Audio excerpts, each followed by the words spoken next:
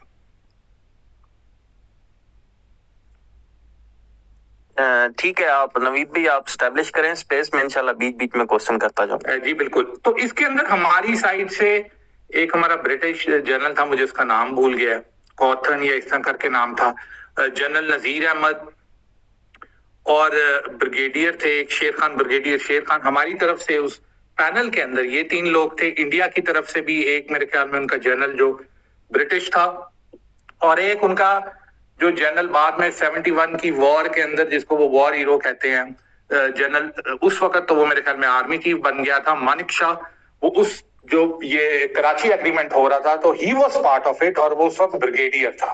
تو بریگیڈیئر مانک شاہ تھا اور یہ تو ان لوگوں نے بیٹھ کے یہ ڈیسائیڈ کیا کہ جو ایکچوئل اب لائن ہے جس سے یہ چیز اسٹیبلش ہوتی تھی کہ گلگت بلتستان اور آزاد کشمیر آزاد ہو چکا ہے. تو یہ جو line CFL cease fire line تھی کہ جو چیزیں ہم نے آزاد کرا لی ہوئی تھی وہ ہم نے آزاد کر لی تھی. اور اس وقت ویسے ٹو بی آنےسٹ اگر کشمیری اس وقت تھوڑا سا صحیح بیہیو کرتے تو ہمارے پٹھان جو تھے یہ سارا لے گئے ہوئے تھے. لیکن کیونکہ اس وقت کشمیریوں نے کئی کشمیریوں نے جو عبداللہ وغیرہ جن کو بعد میں جواہر لال نہرو نے ان کو نوازا بھی ان کی ان کارناموں کی وجہ سے, اور انہوں نے بعد میں اس کا اعتراف کیا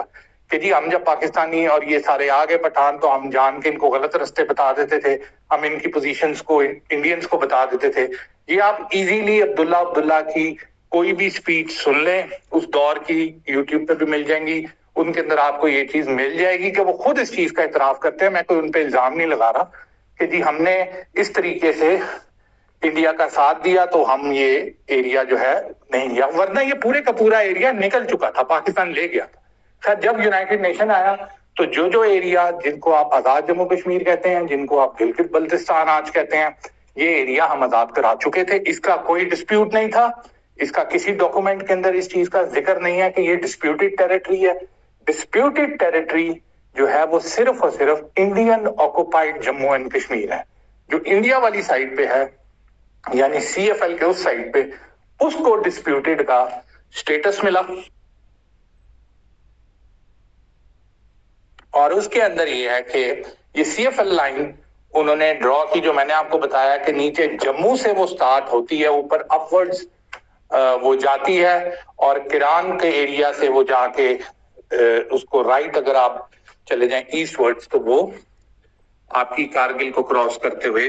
سیاچین گلیشیئر کے پاس جا کے وہ NJ9842 ایک پیک ہے سیاچین سے تھوڑا سا پہلے, وہاں وہ کراس ہوتی ہے. یعنی یہ لائن جو ہے CFL لائن یا جس کو بعد میں فارملائز کر کے LOC